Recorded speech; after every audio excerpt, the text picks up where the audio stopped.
menjelaskan bagaimana organisasi SMK. Assalamualaikum warahmatullahi wabarakatuh.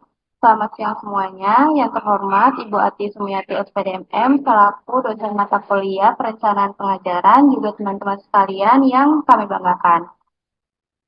Izinkan kami dari kelompok 5 untuk memaparkan hasil wawancara kami mengenai peran kepemimpinan dan manajemen sekolah dalam meningkatkan mutu layanan pendidikan di SMK Negeri 12 Jakarta.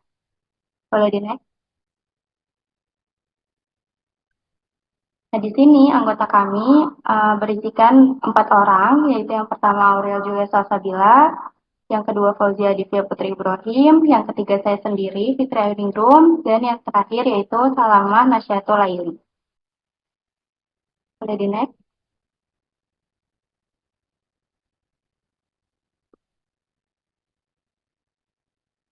Nah, sebagai pendahuluan, manajemen sekolah merupakan kunci utama dalam penyelenggaraan pendidikan yang efektif dan efisien.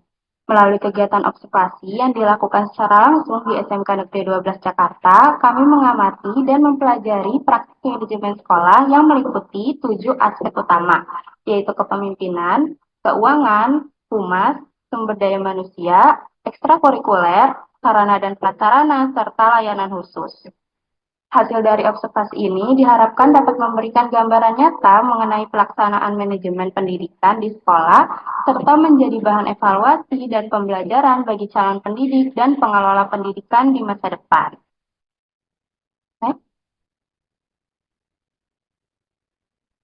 Nah, SMK Negeri 12 Jakarta sendiri terletak di Tanjung Priuk, Jakarta Utara. Berikut adalah visi misi yang diharapkan dapat terwujud untuk kemajuan sekolah. Sebagai informasi tambahan, kami mewawancarai beberapa narasumber, dimulai dari kepala sekolah, kemudian bendahara sekolah, wakil bidang humas, wakil bidang kesiswaan, dan wakil bidang sarana dan prasarana. Next. Nah, saya mulai dengan kepemimpinan yang dijalankan oleh Ibu Tati Widiarti selaku Kepala SMK Negeri 12 Jakarta. Jadi, beliau memegang peran strategis dalam memastikan tercapainya visi dan misi pendidikan. Kepala sekolah juga berperan dalam melaksanakan 3 fungsi utama, yaitu fungsi manajerial, fungsi supervisor, dan fungsi motivator. Untuk fungsi manajerial sendiri, seperti yang kita tahu, beliau melaksanakan POAC sebagai fungsi manajemennya. Dan yang kedua yaitu fungsi supervisor. Supervisi ini merupakan fungsi utama dalam menjaga dan meningkatkan kualitas pembelajaran dengan melakukan penilaian terhadap kegiatan belajar dan mengajar yang dilakukan 2 kali dalam setahun. Nah, untuk fungsi motivator sendiri, beliau menerapkan prinsip bergerak bersama, sehingga menjadi salah satu bentuk nyata yang diterapkan oleh kepala sekolah untuk mengajak nih seluruh guru dan staf serta siswanya agar aktif memberikan kemajuan untuk sekolah. Nah, dengan prinsip ini, kami dapat mengambil kesimpulan bahwa Kepala SMK Negeri 12 Jakarta menerapkan gaya kepemimpinan yang demokratis dan transformasional. Boleh di next? Nah, salah satu yang menjadi tantangan utama bagi Kepala SMK Negeri 12 Jakarta berasal dari peserta didik yang memiliki dinamika perilaku beragam, serta memberikan perhatian khusus untuk diarahkan ke arah yang positif. Selain itu, kepala sekolah juga memikul tanggung jawab penuh terhadap keamanan dan kenyamanan seluruh warga sekolah. Nah, untuk harapannya sendiri, beliau berharap dapat memperbaiki dan meningkatkan fasilitas sekolah untuk mendukung kenyamanan dan efektivitas proses belajar mengajar. Juga berharap dapat mendorong pengembangan bakat dan minat siswa melalui penyediaan sarana dan prasarana yang memadai guna memperluas peluang siswa untuk lebih berprestasi. Oke, boleh di next. Untuk selanjutnya akan dijelaskan oleh rekan saya. Baik, untuk yang selanjutnya yaitu terkait manajemen keuangan. Manajemen keuangan adalah segala aktivitas yang berhubungan dengan keputusan pengelolaan keuangan dan aset keuangan. Manajemen keuangan yang diterapkan oleh bagian bendahara atau keuangan SMKN 12 Jakarta, yakni 1. Pendapatan dan SMKN 12 Jakarta didapatkan dari dana bantuan pemerintah berupa BOPS dan BOS. Yang kedua, membuat perencanaan RKAS, Rencana Kerja Anggaran Sekolah. Yang ketiga, pada pengelolaan dana SMKN 12 Jakarta, selain RKAS, sekolah tersebut juga menggunakan sistem ARKAS dalam menginput anggaran. Lalu yang keempat, sekolah memiliki dana darurat yang didapatkan dari hasil koperasi. Yang kelima, kendala terbesar terdapat pada segi sarana dan prasarana dalam rehabilitas, dan dari segi keuangan terdapat pada saat dana yang dibutuhkan belum mencair, sedangkan kegiatan sudah akan dilaksanakan. Yang keenam, dalam menjaga akuntabilitas dan efisiensi penggunaan dana dilakukan dengan cara mendahulukan pembayaran atau kebutuhan yang lebih penting. Lalu yang terakhir, terdapat evaluasi dan pemeriksaan anggaran yang juga diperiksa oleh BPK terkait kesalahan dan pembenaran juga prosedur yang tepat dilakukan oleh sekolah menurut BPK.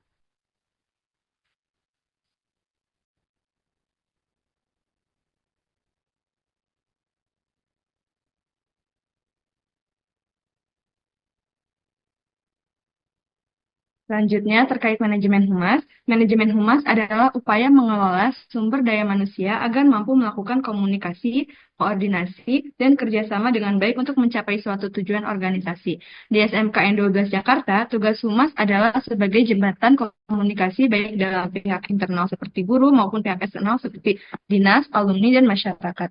Dalam membangun citra positif sekolah, strategi yang diterapkan oleh bagian humas di SMKN 12 Jakarta ialah mengarahkan alumninya agar dapat terserap dengan baik di dunia kerja. Dalam segi pelayanan, bagi humas SMKN 12 Jakarta menjaga agar tamu yang datang merasakan kepuasan yang baik dalam pelayanan terkait sekolah. Media komunikasi yang digunakan oleh Humas SMKN 12 Jakarta yaitu melalui website dan media sosial yang dikelola oleh bagian kesiswaan sekolah, dan adanya operator dalam tim humas yang bekerja sama dengan tim memiliki tujuan untuk meningkatkan sistem komunikasi di media sosial. Beberapa hal yang dilakukan oleh tim Humas SMKN 12 Jakarta dalam menjalin hubungan dengan pihak internal maupun eksternal Humas. Yang pertama itu memperhatikan bagaimana pengelolaan dana internal terlebih dahulu. Lalu yang kedua, dalam eksternal biasanya hubungan terjalin melalui undangan. Yang ketiga, dalam dunia industri, pihak Humas sekolah yang menghubungi industri tersebut terlebih dahulu untuk bekerja sama dalam kegiatan praktis siswa. Jika terdapat isu negatif terkait sekolah, hal pertama yang dilakukan oleh tim Humas SMKN 12 Jakarta yaitu menelusuri sumber yang menyebarkan isu untuk meluruskan isu tersebut jika terdapat kesalahpahaman. Bagaimana kita dapat berkomunikasi dengan baik yang dapat diterima oleh banyak orang yang beragam sifatnya merupakan tujuan tim Humas di SMKN 12 Jakarta dalam menghadapi tantangan dengan beragam masyarakat. Untuk meningkatkan brand sekolah, meningkatkan kualifikasi karakter siswa sangatlah penting, karena dengan hal tersebut siswa yang berprestasi semakin bertambah dan brand sekolah meningkat. Dalam mempererat hubungan antara pengurus ataupun guru lainnya, sistem koordinasi yang dilakukan berupa rapat. Baik, selanjutnya akan diteruskan oleh teman saya. Oke, selanjutnya kita masuk ke dalam manajemen sumber daya manusia yang merupakan suatu proses pengelolaan yang bertujuan untuk meningkatkan kualitas, potensi, dan kinerja siswa di lingkungan sekolah. Dalam kegiatan observasi yang kami lakukan, peran wakil kesiswaan di SMKN 12 Jakarta ini tuh meliputi sebagai penghubung kebijakan sekolah dan perkembangan siswa, bertanggung jawab atas pembinaan karakter dan pengawasan akademik, menyelenggarakan LDKPD untuk semua siswa, mengawasi disiplin siswa harian, dan juga mengkoordinasikan antara guru, orang tua, dan juga pihak eksternal. Lalu, untuk proses pengelolaan manajemen sumber daya manusia ini dimulai ketika seleksi siswa melalui sistem PPDB online di DKI secara objektif dan juga transparan. Lalu, pembinaan karakter yang melalui LDKPD dan dikuatkan dengan kegiatan keagamaan. Next. Oke, wakil kesiswaan di SMKN 12 Jakarta ini tuh menilai keberhasilan manajemen sumber daya manusia melalui prestasi dalam nilai raport, ujian, dan kejuaraan lomba. Lalu siswa memiliki karakter yang baik melalui kedisiplinan, tanggung jawab, dan interaksi sosial yang positif. Lalu siswa aktif mengikuti pelatihan keterampilan dan memperoleh sertifikat sebagai bukti kompetensi. Dan yang terakhir, siswa ini berpartisipasi aktif dalam kegiatan sekolah, baik akademik maupun non-akademik. Lalu, wakil kesiswaan ini mengalami tantangan dalam mengelola manajemen sumber daya manusia di SMKN 12 Jakarta. Yang pertama itu karena latar belakang siswa yang beragam, sehingga memunculkan kebutuhan pembinaan yang berbeda-beda. siswa yang dari keluarga kurang mampu ini tuh memerlukan perhatian lebih dibanding dari keluarga yang lebih mampu. Lalu perbedaan pemahaman antara pihak sekolah dan orang tua yang dapat menghambat proses pembinaan dan juga adanya miskomunikasi. Oke, selanjutnya yaitu manajemen ekstrakurikuler yang merupakan proses pengelolaan berbagai kegiatan non-akademik yang diselenggarakan di sekolah untuk menunjang perkembangan peserta didik secara menyeluruh. Peran wakil kesiswaan dalam manajemen ini ialah sebagai koordinasi, supervisi, dan memberi dukungan administratif. Untuk koordinasi, ia menjadi penghubung antara siswa, pembina, pelatih, dan pihak sekolah, serta memastikan semua ekskul itu terakomodir meski fasilitasnya masih terbatas. Lalu yang kedua, ia menjadi supervisi, yaitu mengawasi pelaksanaan program ekskul dan mengevaluasi secara berkala. Yang ketiga, ia memberikan dukungan administratif berupa mengumpulkan program kerja dan melaporkannya kepada kepala sekolah, serta mengatur anggaran dan fasilitas yang tersedia. Oke, di dalam manajemen ekstrakurikuler, pihak wakil kesiswaan di SMKN 12 Jakarta melakukan POAC yang pertama yaitu planning yang meliputi penyusunan program ekstrakurikuler, lalu melakukan sosialisasi melalui demo ekskul. Yang kedua yaitu pengorganisasian, dimulai dari pembagian tugas kepada semua pihak terkait, pembagian jadwal, dan juga penempatan pelatih yang kompeten. Yang ketiga yaitu pelaksanaan. Yang pertama siswa mengikuti kegiatan ekstrakurikuler yang dipilih, lalu dilakukan di luar jam mata pelajaran, dan pembina dan pelatih melaksanakan bimbingan dan pelatihan sesuai program. Lalu yang terakhir yaitu evaluasi yang dilakukan secara berkala terhadap partisipasi siswa, efektivitas kegiatan, dan kendala yang ada. Setelah itu mengadakan rapat kerja untuk perbaikan manajemen ekstrakurikuler dan melakukan pengembangan. Oke, tantangan dalam manajemen ekstrakurikuler yang pertama yaitu fasilitas yang masih terbatas.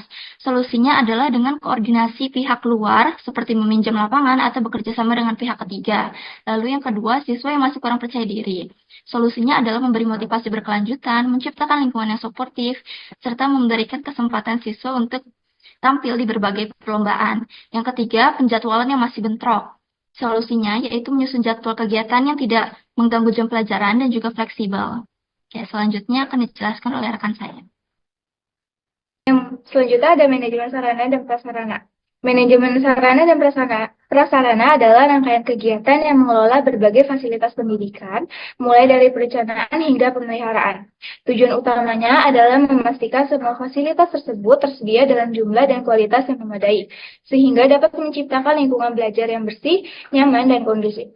Peran manajemen Sarpras di SMK Negeri 12 Jakarta diantaranya pertama bertanggung jawab atas pengadaan, perawatan, dan perbaikan fasilitas seperti AC, toilet, infocus, sound system, dan lain-lain. Yang kedua menjadi penghubung antara pihak sekolah dan rekanan penyedia barang. Yang ketiga berkoordinasi dengan tim manajemen lain seperti bendahara, staf aset, kesiswaan, humas, dan lain-lain. Yang terakhir menyelesaikan keluhan siswa atau guru tentang fasilitas dengan cepat dan tepat. Boleh di next. Selanjutnya ada proses perencanaan dan pengadaan sarana prasarana. Yang pertama dilakukan setahun sebelum pelaksanaan. Misal rencana 2025 itu disusun pada tahun 2024. Yang kedua menyusun prioritas kebutuhan, yaitu pembangunan baru, perbaikan, atau renovasi. Yang ketiga disusun dalam RKAS dan diajukan ke Dinas Pendidikan. Yang terakhir ada pengadaan dilakukan setelah RKAS disetujui dan sesuai dengan prosedur. Lalu peran strategis manajemen Sarpras dalam kegiatan belajar. Yang pertama memastikan semua fasilitas tersedia dan berfungsi dengan baik. Yang kedua melakukan pengecekan rutin terhadap kondisi fisik setiap ruangan dan alat pembelajaran. Yang ketiga memberikan respon cepat terhadap keluhan warga sekolah. Yang keempat menjalankan prinsip pengelolaan yang aktif, terencana, dan bertanggung jawab untuk menciptakan lingkungan belajar yang nyaman dan kondusif. Boleh di next.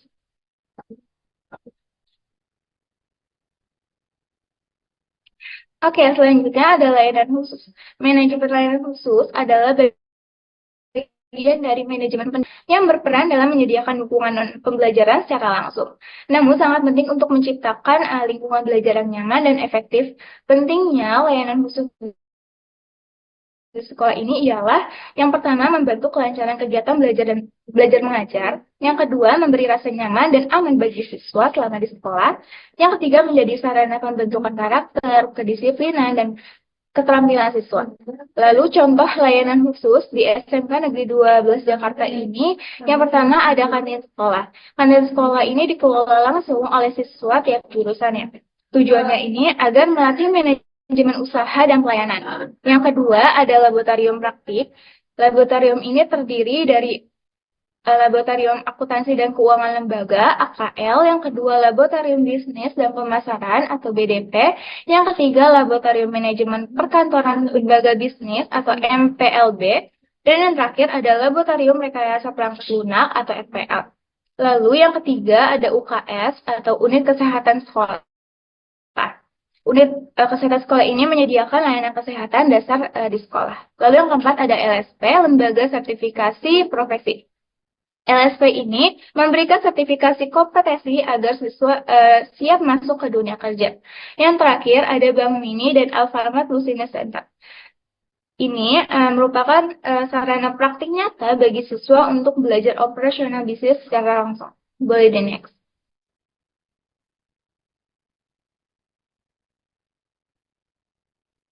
Selanjutnya ada dampak positif, tantangan, evaluasi, dan penyesuaian layanan khusus.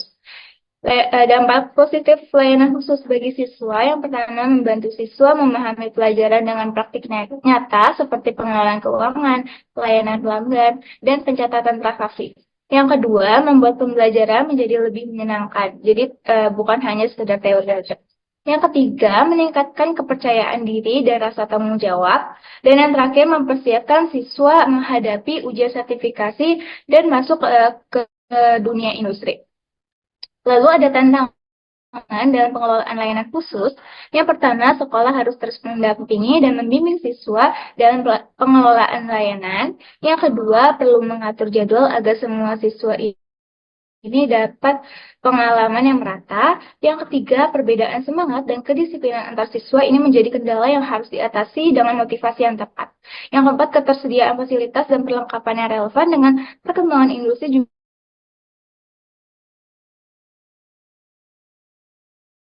dan penyesuaian layanan. Evaluasi dilakukan setiap tahun oleh kepala sekolah bersama guru produktif dan siswa. Lalu forum diskusi jurusan menjadi sarana mendengar langsung kebutuhan siswa.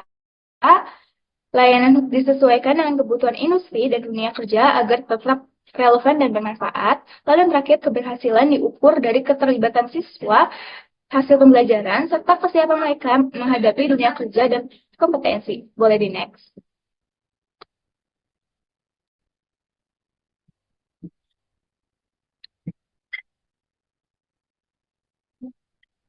Dokumentasi dulu. Oke, ini adalah dokumentasi kami saat melakukan wawancara langsung dengan pihak-pihak manajemen di SMK Negeri 12 Jakarta. Di sini terlihat dari beberapa foto bersama narasumber yaitu kepala sekolah, wakil bidang sarana dan prasarana, wakil bidang kesiswaan, wakil bidang humas, bendahara sekolah, lalu foto kami bersama dengan bendahara SMK Negeri 12 Jakarta. Nah, tujuannya ini tentu untuk mendapatkan informasi langsung dari sumbernya agar materi yang kami sampaikan itu benar-benar akurat dan sesuai dengan kondisi yang ada di lapangan. Boleh di next.